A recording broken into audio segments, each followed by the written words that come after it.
আপনারা বিশ্বনবীর সিরাত যারা পড়েছেন, আপনি দেখবেন বিশ্বনবীর সিরাতের পরতে পরতে বাকে বাকে, সিরাতের বাকে বাকে এই আদালতের নমুনা মেলে। সুবহানাল্লাহ বলেন। ছোট্ট একটা নমুনা রাসূল সাল্লাল্লাহু আলাইহি ওয়াসাল্লামের আসিরা আল আতরা থেকে ছোট্ট একটা নমুনা আপনাদের খেদমতে এখানে উপস্থাপন করি। বিশ্বনবী সাল্লাল্লাহু আলাইহি ওয়াসাল্লাম মক্কা বিজয় করলেন ৮ম হিজরিতে। মক্কা বিজয় শেষের দিনই কয়েক সপ্তাহ মক্কাতে অবস্থান করলেন। ইন দ্য মিন টাইম মক্কার একটা ভেরি প্রেস্টিজিয়াস এন্ড ডিগনিফাইড ফ্যামিলির নারী চুরিতে ধরা পড়ল। কিসে ধরা পড়ল? আমাদের সমাজে আসেনি এটা? আছে? ছোট না বড়? হিসাব করে শেষ করা যায় না। ৩.৫ লাখ কোটি টাকা নাই উন্নয়ন প্রকল্পের নামে। ৩.৫ লাখ কোটি টাকা লিখতে পারবেন আপনি? একটানে লিখতে পারবেন? বুঝতেছেন কত বড় সংখ্যা? হ্যাঁ, বনু মাখজুমিয়া গোত্রের এক নারী মক্কায় চুরিতে ধরা পড়ল। বলেন তো চুরি করলে বিধান কি? কি কাটতে হবে? চুরির বিধান হলো হাত কেটে দাও। দাও সেটা গোপনে নয়, প্রকাশ্যে জনসম্মুখে হাত কেটে দাও। বনু মাখজুমিয়া গোত্রের নারী যখন চুরিতে ধরা পড়লো, সাহাবারা চিন্তায় পড়ে গেলেন। সবেমাত্র মক্কার লোকেরা কালিমা পড়ে মুসলমান হয়েছে, ইসলামের আইন কানুন তেমন জানে না, ইসলামী শরিয়ার সাথে বেশি পরিচিত নয়। এখন যদি বিশ্বনবী চুরির যেই বিধান এটা যদি কায়েম করে হাত যদি কেটে দেয়, না জানি মক্কার লোকেরা আবার বিগড়ে যায়, না জানি মক্কার লোকেরা আবার মুরতাদ হয়ে যায়, না জানি মক্কার লোকেরা ইসলাম থেকে দূরে সরে যায়। চলো চলো, সাহাবীরা মিলে পরামর্শ করলেন, চলো বিশ্বনবীর কাছে যে বলি, ও নবী, শুধু কেবলমাত্র একমাত্র এই নারীর জন্য চুরির হাত কাটার বিধানটা আপনি একটু থামিয়ে দেন। চুরির হাত কাটার যে বিধান এখানে একটু রহিত করে দেন, বাকিগুলা কইরেন মদিনাতে যে চলবে, কিন্তু মক্কায় এবারের জন্য মাফ করে দেন। কিন্তু কে বলবে? এই যে পরামর্শ, সাজেশন, এটা কে দিবে বিশ্বনবীর কাছে? সাহাবারা চিন্তায় পড়ে গেলেন। আল্লাহর নবীর সামনে দাঁড়িয়ে আল্লাহর দেয়া হুদুদ, আল্লাহর দেয়া বিধান থামিয়ে দেওয়া, মাফ করে দেওয়া, এই কথা বিশ্বনবীর সামনে বলার সাহস তো কেউ রাখে না। কেউ কেউ বলল, বিশ্বনবীর পালক পুত্র যায়েদ বিন হারেসার সন্তান উসামারে বিশ্বনবী নাতির মতো আদর করে, বড্ড বেশি ভালোবাসে উসামারে। এজন্য সাহাবারা উসামাকে বলতো হিব্বু রাসূলিল্লাহ, বিশ্বনবীর ভালোবাসা। কি বলতো? সাহাবীরা বললেন, বিশ্বনবীর ভালোবাসা হিব্বু রাসূলিল্লাহ, উসামারে পাঠাও। উসামারে বিশ্বনবী নাতির মতো স্নেহ করে, মায়া করে, ভালোবাসে। আমরা পারবো না, উসামা পারবে। সবাই মিলে ফুলিয়ে ফুসিয়ে ওসামাকে, ছোট্ট ওসামাকে রাজি করালো। ওসামা এমন এমন কথা যে তুমি বিশ্বনবীর কাছে বলতে হবে, পারবা নাকি? ওসামা বলে, পারবো। সাইয়েদনা ওসামা রাদিয়াল্লাহু তাআলা আনহু তরুণ সাহাবী বিশ্বনবীর কাছে গেলেন, যে বললেন, নবী, বনু মাখজুমিয়া গোত্রের এক নারী চুরিতে ধরা পড়েছে, এবারের জন্য কি এই মহিলাটারে মাফ করে দিলে হয় না? এবারের জন্য একটু ক্ষমা করা যায় না নবী?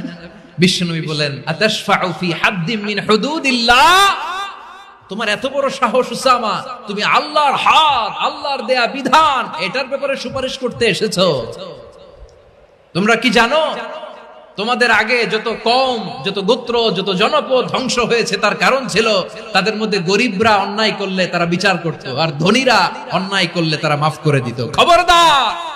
ওয়া আইমুল্লাহ লাউ আন্না ফাতিমাতা বিনতি মুহাম্মাদিন সারাকাত লাকাতা মুহাম্মাদুন ইয়াদাহা।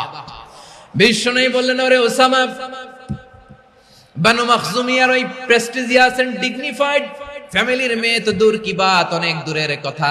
জেনে রেখো ওসামা, আমার কলিজার টুকরা, নয়নের পুটুলি ফাতেমাও যদি মক্কার জমিনে আজকে এই চুরির দায়ে ধরা পড়তো, আমি বিশ্বনবী মুহাম্মাদুর রাসূলুল্লাহ ধরে ফাতেমার ডান হাতটা কেটে দিতে এক বিলম্ব দেরি করতাম না।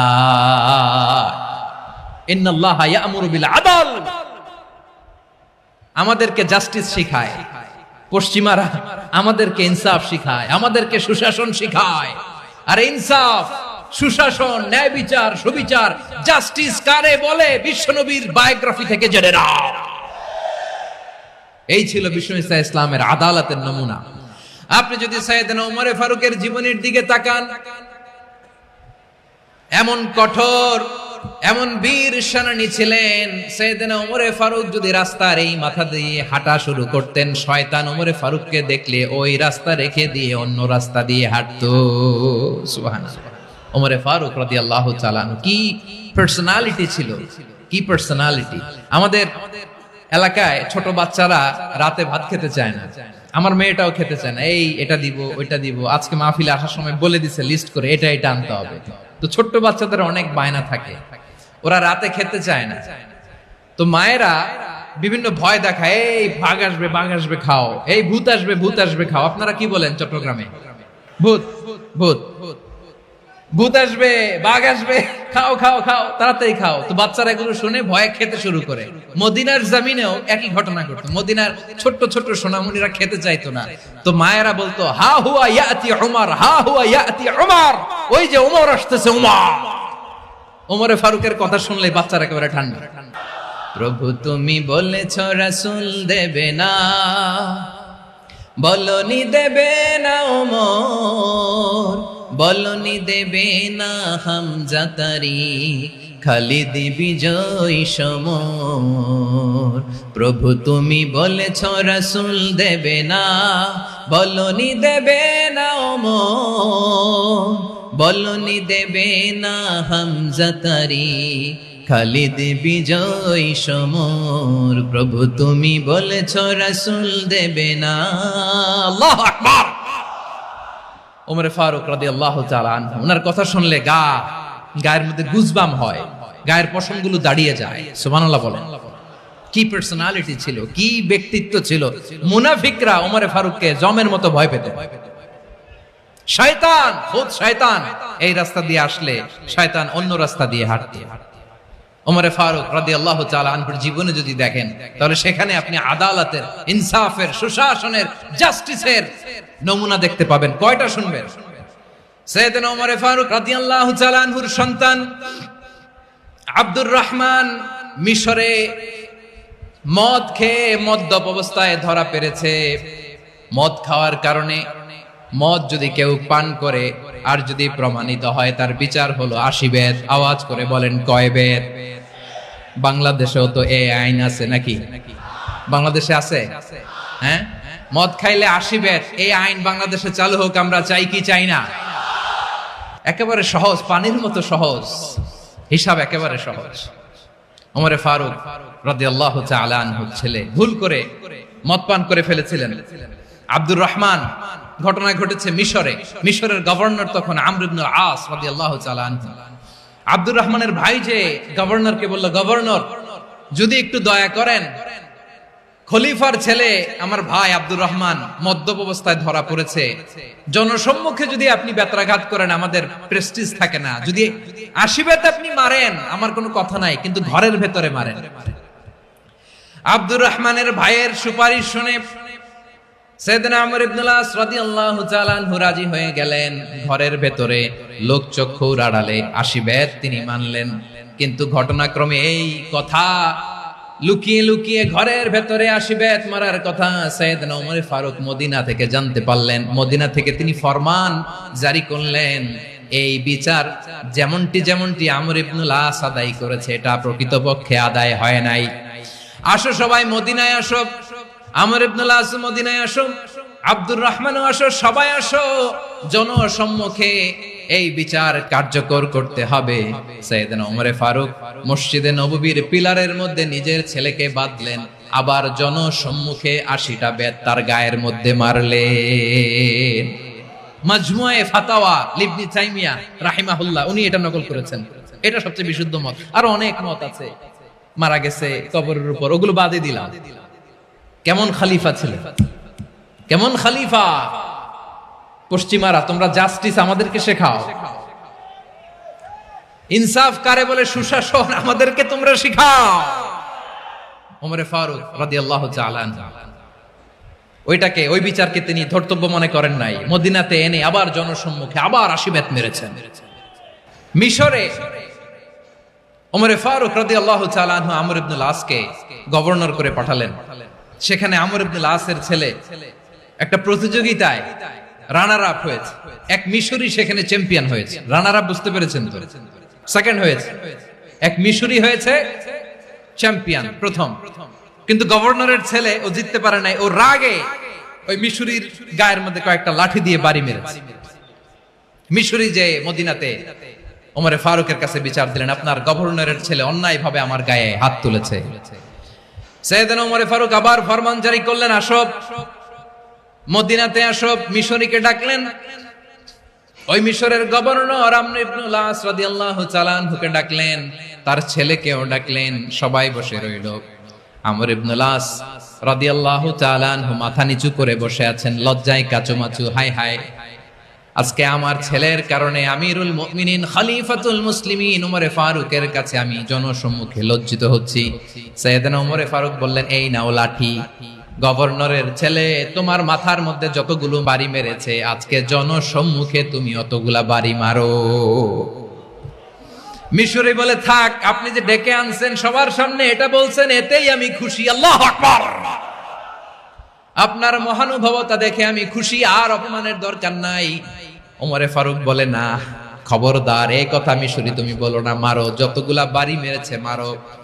বাধ্য হয়ে মিশরি আমর ইবনুল আসের সামনে ওনার কলিজার টুকরা সন্তানের মাথার মধ্যে বাড়ি মারতে আরম্ভ করলেন। ঠিক যতগুলা বাড়ি গভর্নরের ছেলে আমর ইবনুল আসের ছেলে মিশরির গায়ে মেরেছিল, মাথায় মেরেছিল, মিশরি গুনে গুনে ততটা মারলেন। এই দৃশ্য দেখে ওমরে ফারুক রেগে মেগে আগুন, রাগের চোটে রাগ সামলাতে না পেরে, আর নিজেকে সামলাতে না পেরে মিশরিরে বললেন, ছেলেরে মারা শেষ হয়ে গেলে এবার বাবার টাক মাথার মধ্যে কয়েকটা বাড়ি মার। রাগের চোটে, আউট অফ অ্যাঙ্গার, রাগের চোটে, যে আমার পাঠানো গভর্নর আমর ইবনুল আস তার ছেলেকে কেন আদব তারবিয়া কেন শিক্ষা দিতে পারে না। ছেলেরে মারা হইলে এবার আমর ইবনুল আসের মাথার মধ্যে দুইটা মারো। এটা রাগে বলেছে, এটা শাস্তি হিসেবে না। সুবহানাল্লাহ পড়ো। তোমরা আমাদেরকে সুশাসন শিখাও। বিশ্বনবী বলেন, আদল এটা যেন তেন বিষয় না, এটা দিয়েই মানবিক সমাজ গড়তে হবে। আল্লাহ তাআলা কিয়ামতের কঠিন ময়দানে, যেদিন স্বামী স্ত্রীকে চিনবে না, স্ত্রী স্বামীকে দেখে পালিয়ে যাবে, বন্ধু বন্ধুরে চিনবে না, পীর সাহেব মুরিদরে চিনবে না, মুরিদ পীর সাহেবরে চিনবে না, দলের কর্মী তার নেতারে চিনবে না, নেতা তার কর্মীরে চিনবে না, বন্ধু বন্ধুরে দেখে পালাবে। এই কঠিন মুহূর্তে সূর্যটা মাথার কাছে চলে আসবে, জমিনটা তামার জমিন হবে। আজকের জমিনের মতো নয়। মানুষ ঘর্মাক্ত, ক্লান্ত, শ্রান্ত মাথার মগজগুলো কানের ছিদ্র আর নাকের ছিদ্র দিয়ে বেয়ে বেয়ে পড়বে। বিশ্বনবী ফরমান, কিয়ামতের ওই কঠিন ময়দানে 7 শ্রেণীর ব্যক্তিকে রব্বুল আলামিন তার আরশের নিচে ছায়া দিবেন। তার মধ্যে প্রথম শ্রেণীর ব্যক্তি হলো ইমামুন আদিল, যে ইনসাফের সাথে বিচার করে, যে জাস্টিস সমাজে সার্ভ করে, যে সুশাসন নিশ্চিত করে, ওই ইমামুন আদিল। আদিল শব্দটা বুঝছেন না? ইন্নাল্লাহা ইয়া'মুরু বিল আদল, পাইছেন? আদিল। 7 শ্রেণীর ব্যক্তিকে আল্লাহ তাআলা সুশীতল আরশের নিচে ছায়া দিবেন, যেদিন তার দেয়া ছায়া ছাড়া কোনো ছায়া থাকবে না। এর প্রথম হচ্ছে ইমামুন আদিল, ন্যায়পরায়ণ শাসক। চিল্লায় বলেন সুবহানাল্লাহ। আবার বিশ্বনবী বললেন, ইন্নাল মুকসিতিনা ইনদাল্লাহি আলা মানাবির মিন নূর আন ইয়ামিনির রহমান। কিয়ামতের দিন যারা ন্যায় পরায়ণ হিসেবে আল্লাহর সামনে দাঁড়াবে, কিয়ামতের দিন রব্বুল আলামিন তার আরশের ডান দিকে ওই ন্যায় পরায়ণ লোকদের জন্য আরশের ডান দিকে একটা নূরের মিম্বারে তাদেরকে বসার সুযোগ করে দিবে। আল্লাহর আরশের ডান দিকে ন্যায় পরায়ণ লোকদের জন্য আল্লাহ তাআলা নূরের মিম্বার বানাবে। 4টে কেন কথা মনে করেছেন? আল আদাল, জাস্টিস। ইন্নাল্লাহা ইয়া'মুরু বিল আদল। আল্লাহ তাআলা এই আদালতের নির্দেশনা দেন, সুবিচার, সুশাসন। প্রিয় ভাইয়েরা, এটা আমরা বাংলাদেশে চাই কি চাই না? এই যে অরাজকতা, এই যে অন্যায়, এই যে জুলুম, এই যে ইনকনসিস্টেন্সি সমাজের অসঙ্গতির প্রধান কারণ জাস্টিস নাই, সুবিচার নাই, সুশাসন নাই। শেষবারের মতো আওয়াজ করে বলেন তো, আমরা বাংলাদেশে আদল চাই কি চাই না? তাহলে প্রথম নির্দেশনা শেষ। আল্লাহ তাআলা তোমাদেরকে আদলের আদেশ দেন। এরপরে আল্লাহ বললেন, আমি তোমাদেরকে ইহসানের আদেশ দেই। ইন্নাল্লাহা ইয়া'মুরু বিল আদলি ওয়াল ইহসান। আমি তোমাদেরকে যেমনি আদলের নির্দেশনা দেই তেমনি ভাবে তোমাদেরকে ইহসানের নির্দেশনা দেই। ইহসান, আওয়াজ করে সবাই বলেন তো ইহসান। ইহসান মানে কারো প্রতি সফট হার্টেড হওয়া, মহানুভব হওয়া, অনুগ্রহ পরায়ণ হওয়া, অনুগ্রহশীল হওয়া, একে অপরের প্রতি দয়াদ্র হওয়া। একে অপরের প্রতি দয়াদ্র অনুগ্রহশীল হওয়া ছাড়া মানবিক সমাজ কশিনকালেও গঠন করা সম্ভব না। প্রিয় ভাইরা, সুন্দর আচরণ দিয়ে, ইহসান দিয়ে যা জয় করা যায়, নরম আচরণ দিয়ে যেটা অর্জন করা যায়, কঠোরতা দিয়ে সেটা পারা যায় না। বিষ্ণু ঈসা ইসলাম ইহসান দিয়ে, কোমল আচরণ দিয়ে, তার অনুগ্রহ দিয়ে তিনি অনেক কাফিরের হৃদয়কে জয় করে ফেলেছেন। সাইয়েদনা সুমামা ইবনে উসাল রাদিয়াল্লাহু তাআলা আনহুর কথা মনে পড়ে যায়। তিনি ছিলেন ইয়ামামার বাদশা। মদিনাতে বিশ্বনবীকে হত্যা করার নিয়তে এসেছিলেন। গোপনে গোপনে বিশ্বনবীকে হত্যা করে আবার ইয়ামামাতে তিনি ফিরে যাবেন। কিন্তু কি অবাক করা কাণ্ড, হত্যা করতে পারে নাই, সাহাবাদের হাতে তিনি ধরা পড়ে গেলেন। সাইয়েদনা সুমামা ইবনে উসাল রাদিয়াল্লাহু তাআলা আনহু হত্যার নিয়তে আসলেন, কিন্তু হত্যা করতে পারলেন না। সাহাবারা ওনাকে ধরে ফেললেন, ধরে মসজিদে নববীর পিলারের মধ্যে বেঁধে রাখলেন। সুমামা ইবনে উসাল, সিরাত থেকে শুনে, সিরাত থেকে শোনাচ্ছি, রাদিয়াল্লাহু তাআলা আনহু ইয়ামামার অধিপতি ছিলেন। বিশ্বনবীকে হত্যার জন্য আসছেন, ধরা পড়ে গেছেন, এখন মসজিদে নববীতে বেঁধে রাখছেন। তার মানে বন্দী। এখন স্ট্যাটাস কি? বন্দী, ক্যাপটিভ। তো বিষ্ণু ঈসা ইসলাম সাহাবাদেরকে বললেন তার খোঁজ খবর নিও, সুমামা ইবনে উসালের খোঁজ খবর নিও। সাহাবারা বলেন, ইয়া রাসূলুল্লাহ, আপনাকে হত্যা করতে এসেছে, তার তো কঠিন ক্যাপিটাল পানিশমেন্ট হওয়া দরকার, কঠিন শাস্তি হওয়া দরকার। বিশ্বনবী বললেন, না, আমি যেটা জানি তোমরা সেটা জানো না, তোমরা সুমামার সাথে ভালো আচরণ করো। বিশ্বনবী সুমামার কাছে গেলেন। প্রথম দিন যে তিনি কালেমার দাওয়াত দিলেন, ইমানের দাওয়াত দিলেন, ইসলামের দাওয়াত দিলেন, রিসালাতের দাওয়াত দিলেন, আখিরাতের দাওয়াত দিলেন। পরের দিন যে বিশ্বনবী সালাতের দাওয়াত দিলেন, যাকাতের দাওয়াত দিলেন, ইসলাম কি, কিভাবে, কেমন করে পালন করতে হয় চমৎকার আর্টিকুলেট করতে শুরু করলেন। তন্ময় হয়ে সুমামা ইবনে উসাল রাদিয়াল্লাহু তাআলা আনহু বিশ্বনবীর কথাগুলো শুনতে আরম্ভ করলো। একদিন নয়, দুই দিন নয়, টানা 3 দিন বিশ্বনবী সুমামার কাছে ইসলামকে প্রেজেন্ট করেছেন, উপস্থাপন করেছেন। আওয়াজ করে বলেন, কয় দিন? 3 দিন। 3 দিন মসজিদে নববীতে বাধা। আর সাহাবীদেরকে বললেন তার খোঁজ খবর নিও, তোমরা যে রুটি বানাও এর মধ্যে সবচেয়ে ভালো আটার রুটিটা তারে দিও, সবচেয়ে রিফাইন্ড খেজুর, যেটা পিওর খেজুর, এটা তারে দিও। আর বিশ্বনবী নিজের উট থেকে দুধ দহন করে ওনার বাড়ির এক কর্মচারীকে বলেছেন দুধ দহন করে সুমামার জন্য নিয়ে যেও। সুবহানাল্লাহ পড়বেন না? সবাই তো অবাক, ইয়ামামা থেকে আসছে নবীকে হত্যা করতে, বিশ্বনবী দেখে তারে জামাই আদর করে। একদিন নয়, 2 দিন নয়, টানা 3 দিন বিশ্বনবী এভাবে সুমামার কাছে যে ইসলামকে প্রেজেন্ট করতে আরম্ভ করলেন, ইসলামকে উপস্থাপন করতে শুরু করলেন। আর তাকে চমৎকার এন্টারটেইনমেন্ট, আপ্যায়ন দিতে আরম্ভ করলেন। টানা 3 দিন যখন ইসলামের দ্য বিউটিজ অফ ইসলাম, ইসলামের সুমহান বাণী, সৌন্দর্য তার কাছে উপস্থাপন শেষ, তাকে আপ্যায়ন শেষ, বিশ্বনবী বললেন সাহাবাদেরকে, যাও এবার সুমামার হাতের পায়ের রশি দুটো খুলে দাও।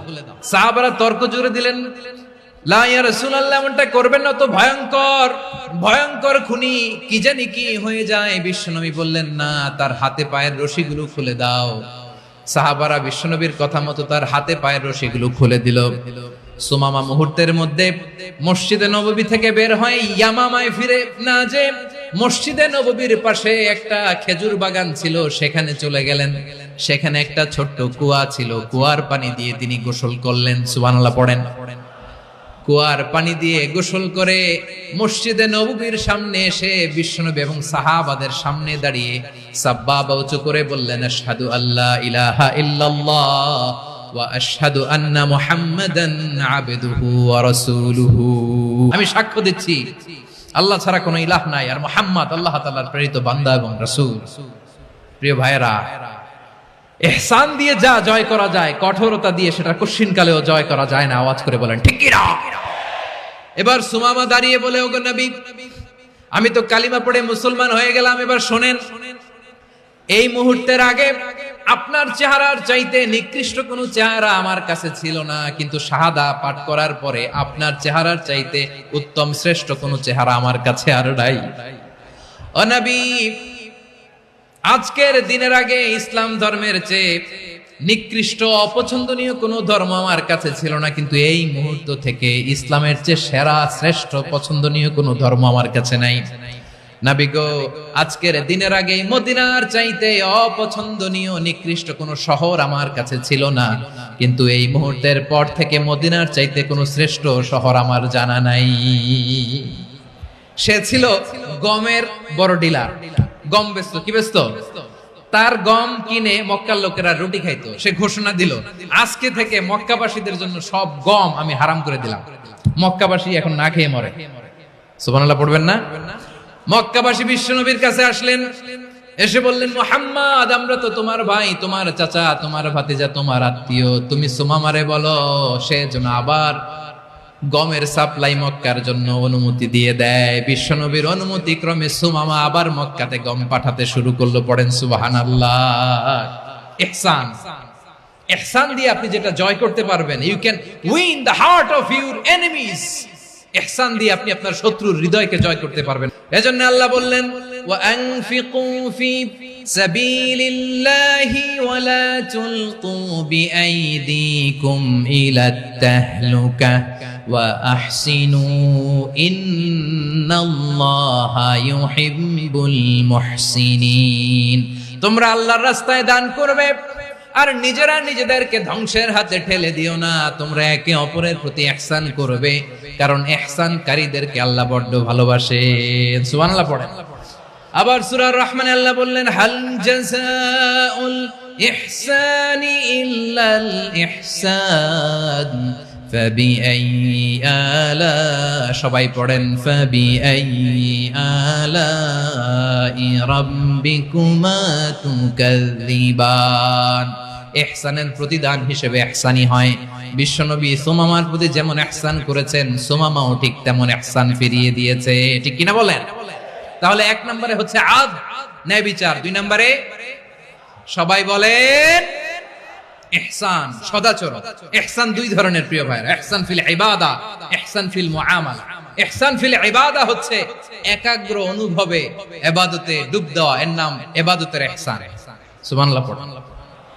বিশ্বনবী বলেন, ইহসান মানে কি জানো নাকি?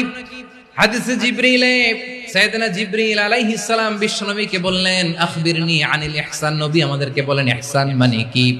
বিশ্বনবী বললেন, আনতা আবুদাল্লাহা কাআন্নাকা তারাহু ফাইন লাম তাকুন তারাহু ফাইন্নাহু ইয়ারাক। ইহসান মানে হলো এমন ভাবে তুমি আল্লাহর সামনে নিজেকে উজাড় করে ইবাদত করবে, তুমি ভাববে তুমি আল্লাহকে দেখতে পাচ্ছ। আর এটা যদি ভাবা তোমার জন্য কঠিন হয়ে যায়, অন্তত এতটুকু তুমি ভাববা যে আল্লাহ তোমাকে দেখতে পাচ্ছেন। ঠিক কিনা বলেন? ও আমার বীর চট্টলার ভাইয়েরা, কেউ যেটা দেখে না সেটা দেখে কে? এই বিশ্বাস হৃদয়ের মধ্যে আছে? নামাজে যখন দাঁড়ান এই ফিলিংসটা আনা যাবে? এসা পর্যন্ত যে আমরা হায়াত পাবো কোনো গ্যারান্টি আছে? সবাই আওয়াজ করে বলেন, গ্যারান্টি আছে? গ্যারান্টি নাই। এজন্য বিষ্ণু ইসলাম বলেছে, এমন ভাবে নামাজে দাঁড়াও, ইবাদত করো, মনে করো হতে পারে এটাই আমার জীবনের শেষ নামাজ। Perform the salah as if this is your last and final prayer. এমন ভাবে সালাতে দাঁড়াও, ভাবো হতে পারে এটাই তোমার জীবনের শেষ নামাজ। এমন ভাবে নামাজে দাঁড়াও, ভাবো এটাই শেষ নামাজ। তাহলে নামাজে একাগ্রতা বাড়ায় দিবে কে?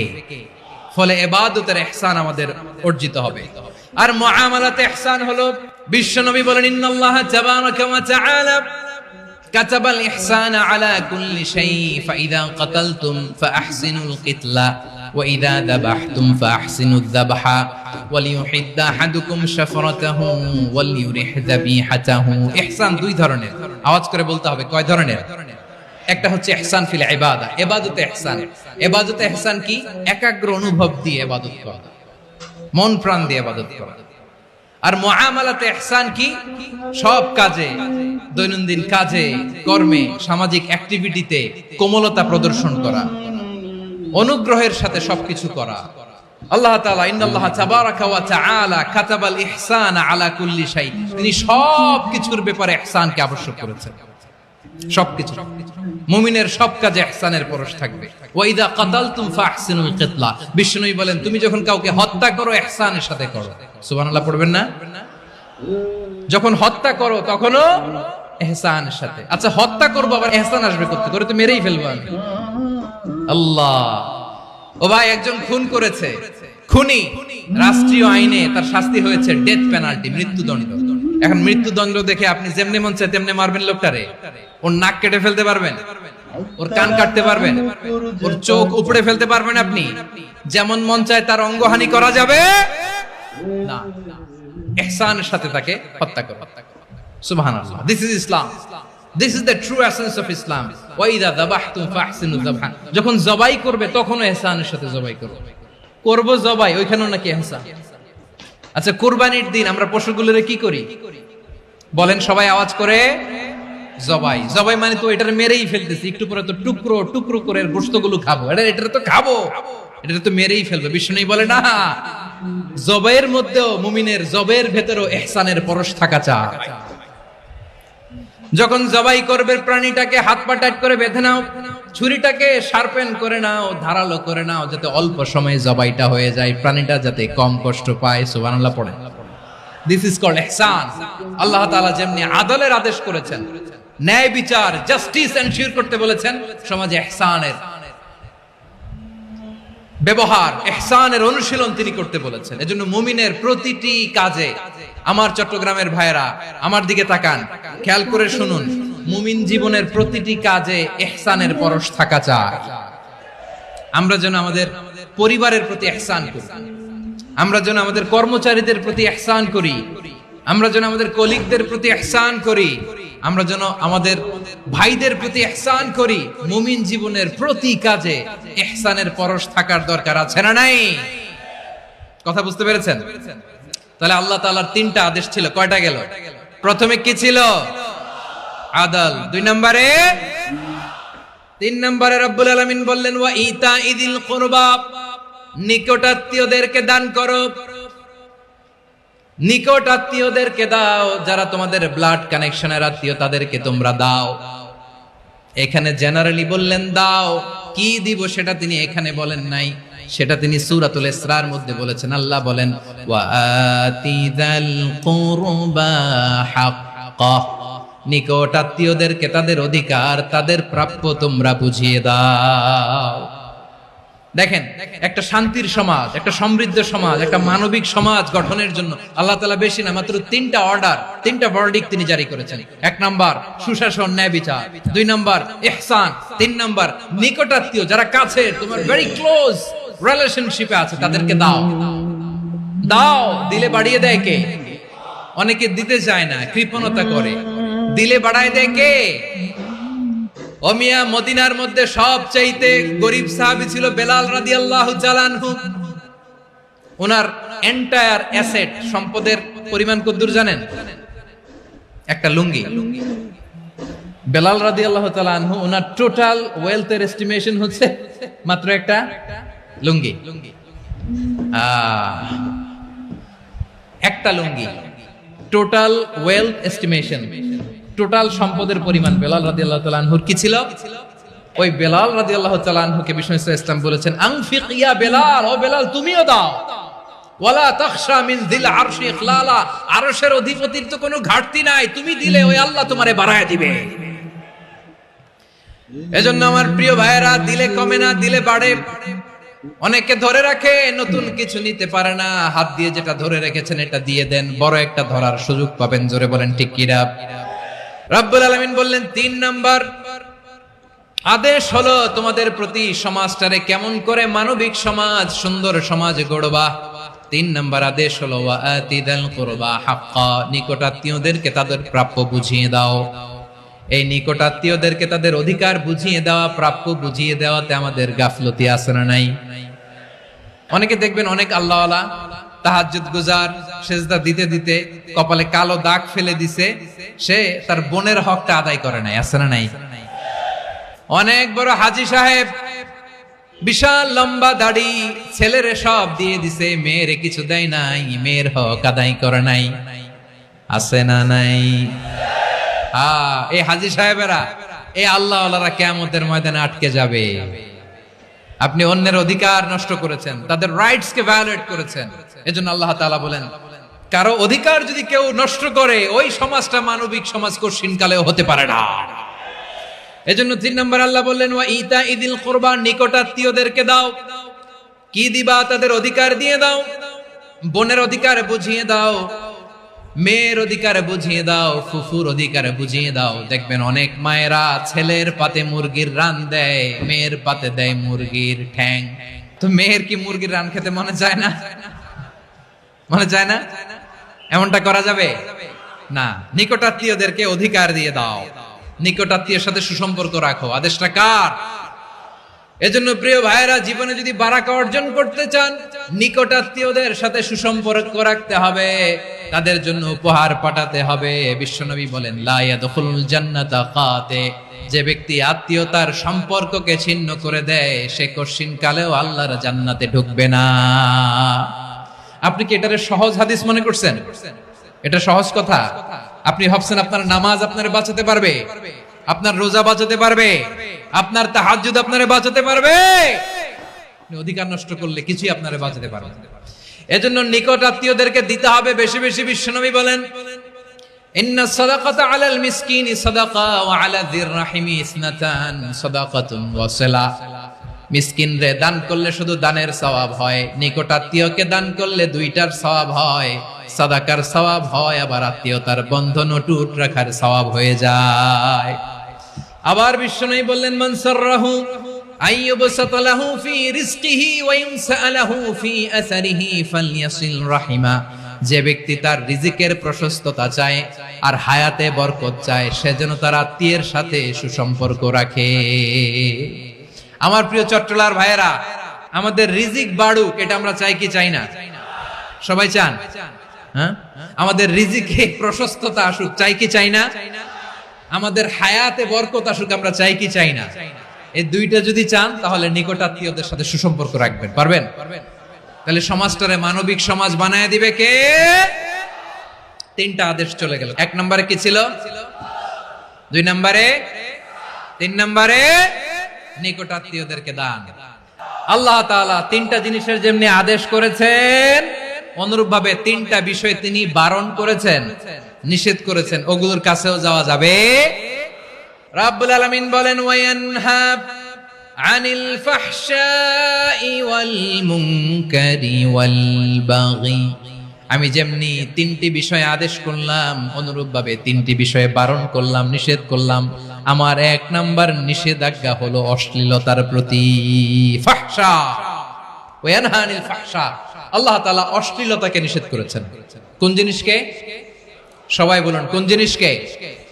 যত ধরনের, যত টাইপের, যত ক্যাটাগরির অশ্লীলতা হতে পারে, সব অশ্লীলতাকে হারাম করেছেন কে? ফাহশা মানে কি?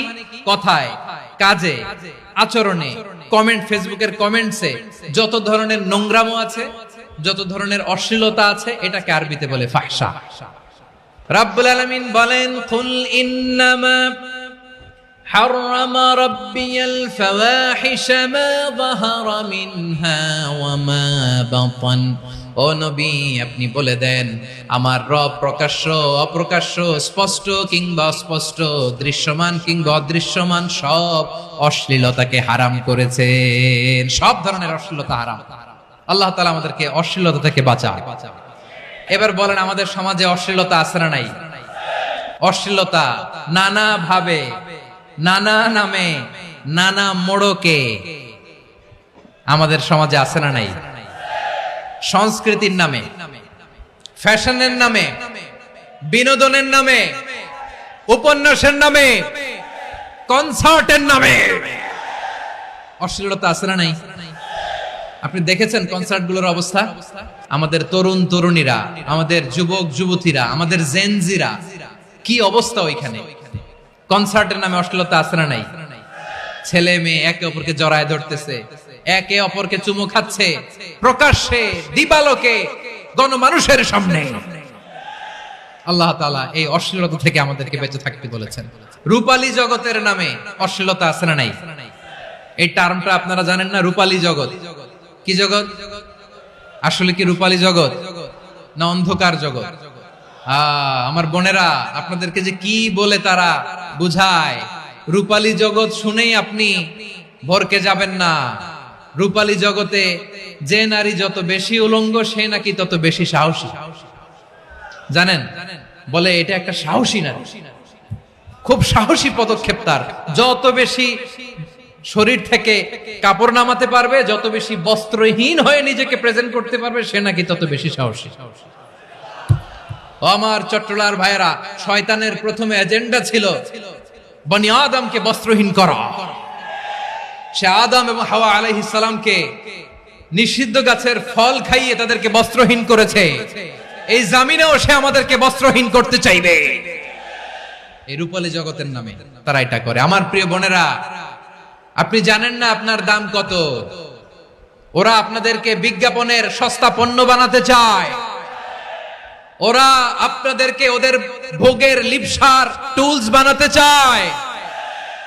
ওরা আপনাদেরকে দিয়ে ওদের খায়েশ পূরণ করতে চায়। এটা আপনাদের জন্য মোটেও ডিগনিটি নয়, এটা আপনাদের জন্য সম্মান নয়।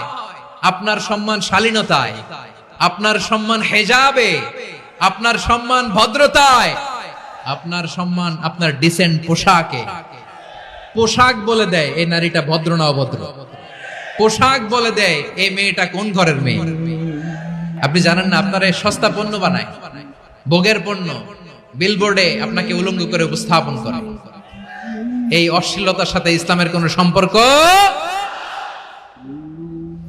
এজন্য আল্লাহ বলেন, আমি অশ্লীলতাকে হারাম করেছি। অশ্লীলতাকে হারাম করার প্রথম কারণ হলো এর মাধ্যমে মানবতাকে অপমানিত করা হয়। কারণ মানুষের সম্মান মানুষের পোশাকে। মানুষ যখন পোশাকহীন হয়ে যায়, বস্ত্রহীন হয়ে যায়, তার সম্মান কমে যায়, ঠিক কিনা? অশ্লীলতাকে হারাম করার প্রথম কারণ হচ্ছে মানুষ মানুষকে অপমান করে। একটা নারী, সে তো সম্মানিত। নারী যে কত সম্মানিত, নারীর এটা বুঝেই নাই। বিশ্বনবী বলেন, আদ-দুনিয়া কুল্লুহা মাতা ওয়া খায়রু মাতা'আদ দুনিয়া আল মারআতুস সালিহা। আমার বোনেরা, 5টা প্যান্ডেলে আপনারা এলইডিতে আমার আলোচনা শুনছেন, আমি জানি। আপনাদের এই গর্ভ যে কত দামি আপনি জানেন না। আপনার পেট থেকেই আসবে আগামী দিনের সালাহুদ্দিন আল আইয়ুবী। আপনার পেট থেকেই আসবে অনাগত দিনের ইমাম মাহদী আল মুনতাদর। আপনার পেট থেকেই আসবে অনাগত দিনের ফয়সাল, ওয়াসিম, মুগ্ধ, আবু সাইদের মতো বীর যোদ্ধা। আমার প্রিয় বোনেরা, আমার প্রিয় বোনেরা, বিশ্বনবীর কথার ওজন খেয়াল করেন। আদ-দুনিয়া কুল্লুহা মাতা ওয়া খায়রু মাতা'আদ দুনিয়াল মারআতুস সালিহা। দুনিয়ার সবকিছুই অ্যাসেট, এর মধ্যে সবচেয়ে দামি অ্যাসেট নেককার নারী। আপনার গর্ভ যে কত দামি আপনি জানেন না। নিজের সময়টাকে কাজে লাগান, কোরআন পড়েন, সুন্নাহ পড়েন। আপনার অনেক দায়িত্ব ঘরে। You are the MD of your family. একটা family it's a very big institution. পরিবার একটা অনেক বড় প্রতিষ্ঠান। And you are the MD of your institution. আপনি এই পরিবারের MD, managing director of your family. এখানে আপনার কত দায়িত্ব। আপনি ছেলে মেয়েদেরকে তারবিয়া করবেন। আপনি আপনার স্বামীর জন্য ঘরটার জান্নাতের নীর বানাবেন। আপনার জন্য জান্নাতের ডুপ্লেক্স বাড়ি ওইখানে তৈরি করে রাখবে কে? আপনি যে কত দামি আপনি জানেন না। নারীদেরকে আল্লাহ বানিয়েছেন উচ্চতর করে, নিম্নতর নয়। নারীদেরকে ছোট্ট জিনিস দিলে এটারে বড় করে দেয়। নারীদেরকে ভ্রূণ দিলে, শুক্রাণু দিলে নারী এটারে বাচ্চা হিসেবে উপহার দেয়, ঠিক কিনা? বিয়ের মাধ্যমে স্বামী যখন তার শুক্রাণু তার স্ত্রীকে উপহার দেয়, স্ত্রী রিটার্নে কি উপহার দেয়? ফুল ফর্ম বেবি, মানব সন্তান। দেখছেন, আপনি দিলেন একটুকুনি, দিছে বিশাল। আপনি যদি নারীকে বাজার এনে দেন, নারী এটাকে সুস্বাদু খাবারে রূপান্তর করে দেয়। আপনি তাকে একটা মুচকি হাসি দিয়ে দেন, সে তার কলিজা দিয়ে দেয়। কিন্তু যদি আপনি তার মনে কষ্ট দেন, সে আপনার জীবনকে জাহান্নাম বানায়া দেয়। নারীর মন বুঝতে পারলে নেয়ামত, বুঝতে না পারলে কিয়ামত। আমার প্রিয় বোনেরা, আপনি যে কত দামি আপনি জানেন না। অনেক দামি আপনি। আপনাদেরকে যেন ভোগের সস্তা পণ্য বানাতে না পারে, আপনাদেরকে সচেতন থাকতে হবে। তাহলে কেন আল্লাহ তাআলা এই ফাহশা, অশ্লীলতাকে হারাম করলেন? 1 নাম্বার, এতে হিউম্যান ডিগনিটি কমে। 2 নাম্বার, এতে মানুষের অধিকার নষ্ট হয়। আপনি বিয়ে করেছেন, এরে পরকিয়া করেন, ওর সাথে এরকম আছে না নাই? স্ত্রীর অধিকার নষ্ট করেছেন, আপনি বিবাহ সম্পর্কে আবদ্ধ হয়েছেন তার সাথে, আপনি পরকিয়া করেন ওই ছেলের সাথে, আপনি আপনার হাজবেন্ডের সাথে বিট্রে করেছেন, এজন্য আল্লাহ অশ্লীলতাকে হারাম করেছেন। অশ্লীলতাকে হারাম করার আরেকটা কারণ হচ্ছে আল্লাহ তাআলা এই হিউম্যান জেনারেশনকে এটাকে প্রিজার্ভ করতে চায়। হিফজুন নাসল, এটা মাকাসিদুশ শরিয়ার অনেক গুরুত্বপূর্ণ একটা মাকাসিদ, অনেক গুরুত্বপূর্ণ। আপনার নাসল, আপনার জেনারেশনকে সংরক্ষণ করা। এই যে আসতেছে ফেব্রুয়ারি, কত ফেব্রুয়ারি জানো? এটা কি বিশ্ব ভালোবাসা দিবস? হ্যাঁ, কি দিবস? এই বিশ্ব ভালোবাসা দিবসের সাথে মুসলমানদের কোনো সম্পর্ক নাই। আমার প্রিয় ভাইরা, এই যে আপনি অবৈধ সম্পর্কে জড়ালেন, কেন আল্লাহ অশ্লীলতাকে হারাম করেছে দেখেন। বলতেছিলাম যে এটা আপনার নাসল, আপনার জেনারেশন, আপনার লিনিয়েজ, আপনার বংশকে প্রিজার্ভ করা। কে কার বাবা, কে কার মা, বাবা মা জানা, প্রজন্মকে প্রিজার্ভ করা, এটা ইসলাম ওয়াজিব করে দিয়েছে। এই যে অবৈধ সম্পর্কের কারণে, বিশ্ব বেহায়া দিবসের কারণে, এগুলোর আউটকাম, আউটপুট হিসেবে মাঝে মাঝে ঢাকা মেডিকেলের ডাস্টবিনে নবজাতকের বাচ্চার কান্নার আওয়াজ শুনতে পাওয়া যায়।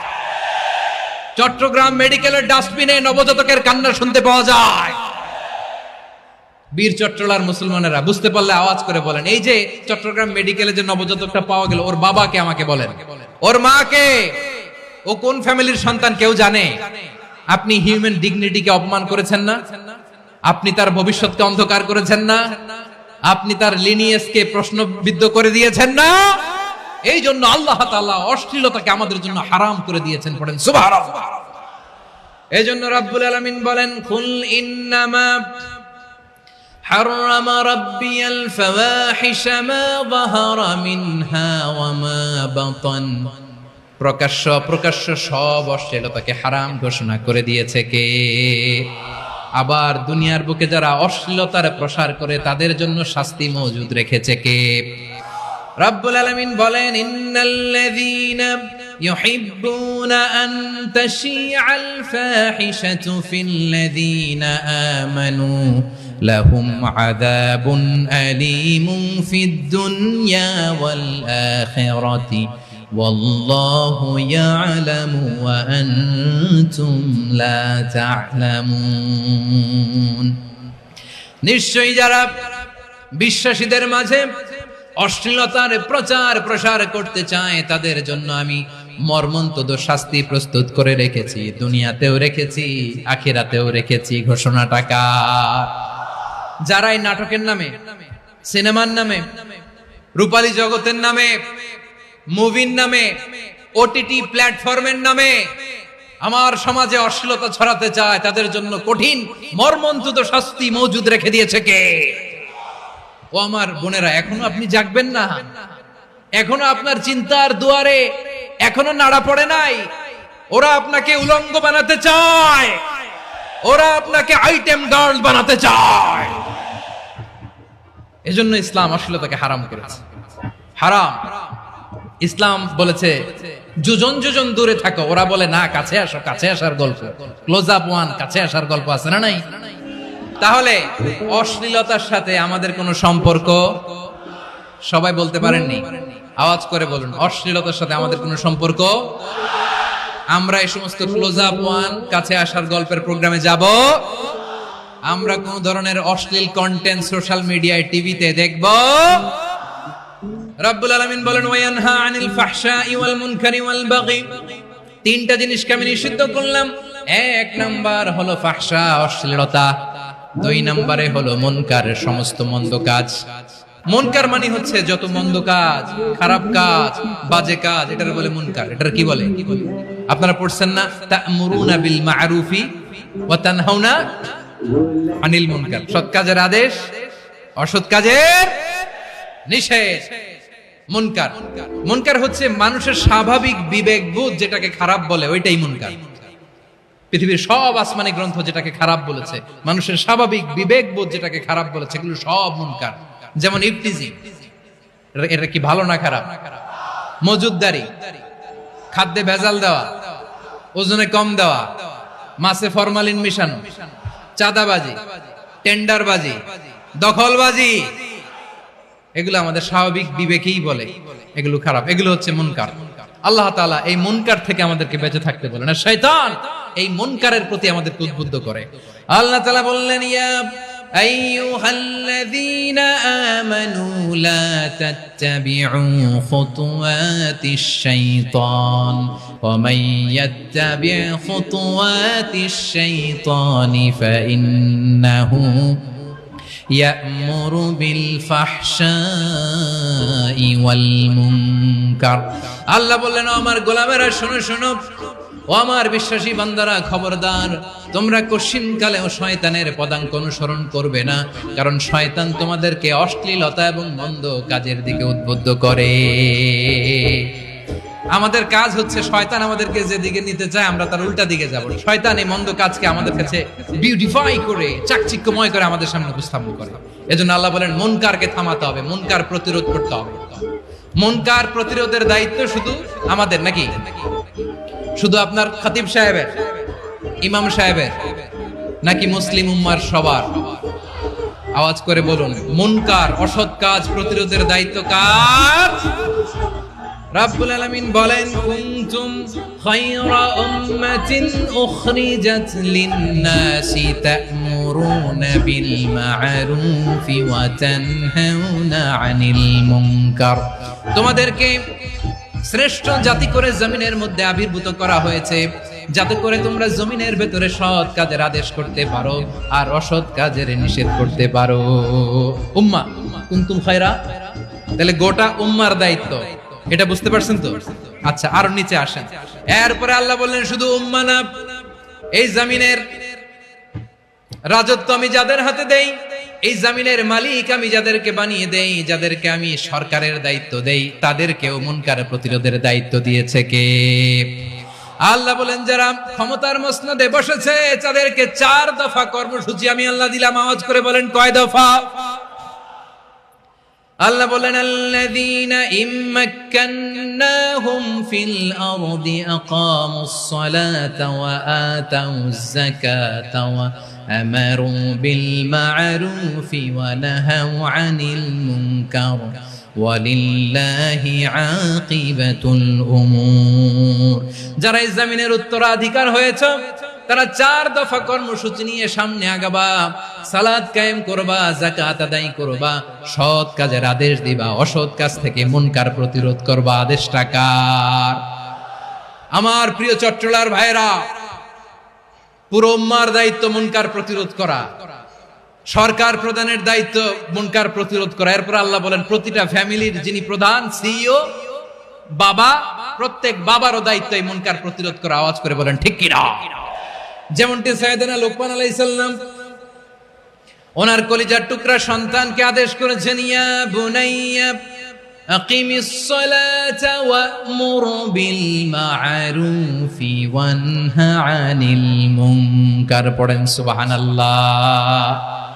বাবা ছেলেকে সবক দিচ্ছে, লোকমান আলাইহিস সালাম ছেলেকে বলতেছে, ওরে আমার কলিজার টুকরা সন্তান, ওরে আমার বাছা, নামাজ কায়েম করবা, সৎ কাজের আদেশ দিবা, আর মুনকার প্রতিরোধ করবা, অসৎ কাজ, সমাজ থেকে খারাপ কাজকে ঝেঁটে বিদায় করে দিবা। তাহলে দেখেন, আমি স্টেপ বাই স্টেপ নামলাম। পুরা উম্মার দায়িত্ব, জমিনের উত্তরাধিকারী আল্লাহ যাদেরকে বানিয়েছেন সরকার, তাদের দায়িত্ব, প্রতিটি ফ্যামিলির প্রধানের দায়িত্ব। এরপরে বিশ্বনবী বলেন, সচেতন প্রতিটি মুসলিমের দায়িত্ব সমাজ থেকে মুনকারকে উৎখাত করা। বিশ্বনবী বলেছেন, মান রাআ মিনকুম মুনকারান ফালিয়ুগাইয়িরহু বিয়াদিহি ফাইন লাম ইয়াস্তাতি ফাবিলিসানিহি ওয়া ইন লাম ইয়াস্তাতি ফাবিকলবিহি ওয়া যালিকা আযআফুল ঈমান। সমাজে যে মুনকার দেখবে, খারাপ কাজ দেখবে, সেজন্য হাত দিয়ে সেটাকে থামায়। আমার প্রিয় ভাইরা, না থামালে আমরাই ডুববো শেষমেশ। আমাদের বাঁচার জন্য হইলেও থামাইতে হবে। রব্বুল আলামিন বলেন, ওয়াত্তাকু ফিতনাতাল লা তুসিবান্নাল্লাযীনা যালামু মিনকুম খাসসা। ও আমার গোলামেরা, ওই আযাবকে ভয় করো যে আযাব যখন আমি জমিনের বুকে পাঠাই, শুধু জালেমদেরকেই মারি না, আলেমদেরকেও মারি। আযাব যখন আসে তখন শুধু জালিমই মরে না, আলেমও মরে। জানেন, মুসা আলাইহিস সালামের পায়ে একবার লাল পিঁপড়া তো উনি রেগে মেগে পাশি দেখে লাল পিঁপড়ার বাসা, পা দিয়ে ডলে মুছে সবগুলো পিঁপড়া মেরে ফেলছে। এই ঘটনাটা আল্লাহ ঘটিয়েছেন। এজন্য মুসা আলাইহিস সালাম ছিলেন কালিমুল্লাহ, সরাসরি আল্লাহর সাথে কথা বলতেন। তিনি আল্লাহকে জিজ্ঞেস করেছিলেন, আল্লাহ তুমি যখন কোন জনপদে আযাব পাঠাও, শাস্তি দাও, ওখানকার শুধু জালেমরাই তো মরে না, ভালো মানুষগুলাও মরে, তো আযাব দিবা মুশরিকদের উপর দিবা, অবাধ্যদের উপর দিবা, ভালো মানুষগুলারে মারো কেন? আল্লাহ বললেন, মুসা তোমার যে কামড় দিছিল পায়ের মধ্যে পিঁপড়া, কয়টা পিঁপড়া? একটা পিঁপড়া, তো সবগুলারে মারলা কেন? রেগে মেগে পুরো পিঁপড়ার বাসা ভেঙে ম্যাসাকার করলা কেন? আমি যখন অ্যাকশনে যাই, আমি যখন শাস্তি দেই, তখন এত বাস বিচার করা হয় না, বাস বিচার করা যায় না। যখন অ্যাকশনে যাওয়া হয়, ওইটা ডাইরেক্ট অ্যাকশন হয়ে যায়। চিল্লায় বলো ঠিক কি না? এজন্য আমাদের বাঁচার জন্য হলেও এই পাপ থামাতে হবে, এই শয়তানের অট্টহাসি থামাতে হবে, অন্যায় অপরাধ সমাজ থেকে আমাদের থামাতে হবে। কারণ আযাব আসলে ওরাও মরবে, আমরাও মরব। একটা জাহাজ 2 তলা, আপনি আছেন 2য় তলায়। নিচের তলার কিছু লোক জাহাজের তলা ছিদ্র করতে আরম্ভ করছে। কি ছিদ্র করতেছে? আচ্ছা, জাহাজের তলা ছিদ্র করলে তলা দিয়ে কি ঢুকে? এখন আপনি যদি বলেন আমার কি, আমি তো 2 তলায়, আমি তো ভালো আছি, ওরা ছিদ্র করে ওরা মরবে। আসলে কি শুধু ওরা মরবে? তলা দিয়ে যখন পানি ঢুকবে, জাহাজ ঢুকলে আপনিও মরবেন। এজন্য নিজে মরার আগে ওই পাগলগুলোর নিচতলায় যে থামাতে হবে। চিল্লায় বলেন ঠিক কি না? এজন্য আল্লাহ বললেন, মুনকার প্রতিরোধের দায়িত্ব সমাজের টপ টু বটম সবার। এজন্য মুনকার প্রতিরোধ করার দরকার আছে না নাই? সমাজে এই যে ইফটিজিং হয়, আপনার বোনের বয়সী একটা মেয়েকে কিছু বকাটে টিটকারি করে, এই বলে সেই বলে, নোংরা কথা বলে, রাস্তায় দেখেও আপনি পাশ দিয়ে না দেখার মতো চলে যান কেন? আপনি দাঁড়ান না কেন? আপনি দাঁড়ালেই তো থেমে যাবে, কারণ সত্যের যে শক্তি, তার সামনে মিথ্যা মুখ থুবড়ে পড়ে। আপনার সামনে ও কিছুই না, নাথিং। আপনি দাঁড়ান, ওকে প্রশ্ন করেন যে আমার বোনকে তুমি ডিস্টার্ব করো কেন? আপনাকে দেখে আরো 5 জন দাঁড়াবে, 5 জনকে দেখে আরো 10 জন দাঁড়াবে। আমাদের নীরবতা আর আমাদের নিশ্চুপ থাকাই জালিমদেরকে আরো শক্তিশালী জালিম বানিয়েছে।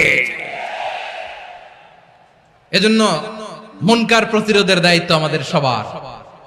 টেন্ডারবাজি, চাঁদাবাজি, দুর্নীতি, অপরাধ, দখলদারিত্ব, মজুদদারি, এগুলো সবকিছু একসাথে প্রতিরোধ করতে হবে। ঠিক কিনা বলেন? একটা মানবিক সমাজ যদি চাই, প্রতিরোধ করতে হবে। প্রিয় ভাইয়েরা, আল্লাহর শপথ নিয়ে বলি, এই নাসিহাত গুলো সবার জন্য, সব দলের জন্য, সব মতের মানুষের জন্য। আমরা কোন দলের প্রতি মানুষকে ডাকি না, আমরা ডাকি ইসলামের দিকে। সব দলের, সব মতের, সব মানুষদেরকে আমরা আহ্বান জানাই, আসুন আমরা একটা সুন্দর সমাজ বিনির্মাণ করি। এই যে নতুন বাংলাদেশের এক সুযোগ এসেছে, আর জীবনে হয়তো আসবে না, সামনের 100 বছর এই সময় আসবে না। আসুন দেশটাকে আমরা সাজাই, আসুন আমরা দুর্নীতি বন্ধ করি, আসুন আমরা চাঁদাবাজি বন্ধ করি, আসুন আমরা দখলদারিত্ব বন্ধ করি, আসুন আমরা এক দল আরেক দলকে নিশ্চিহ্ন করার যে রাজনীতি, এটা বন্ধ করি। সব দলের প্রতি আমার আহ্বান, আমরা চাঁদাবাজ মুক্ত বাংলাদেশ চাই, জুলুম মুক্ত বাংলাদেশ চাই, ফ্যাসিজম মুক্ত বাংলাদেশ চাই, গুণ খুন খারাপি মুক্ত বাংলাদেশ চাই। আমরা নতুন ভোরের বাংলাদেশ চাই। ওই বাংলাদেশ পাওয়ার জন্য মুনকার প্রতিরোধে, অন্যায় প্রতিরোধে যদি বাঘের বাচ্চার মতো, আবু সাইদের মতো 2 হাত উঁচু করে, বুককে টান টান করে প্রসারিত করে দাঁড়াতে হয়, রাজি আছো মুসলমান?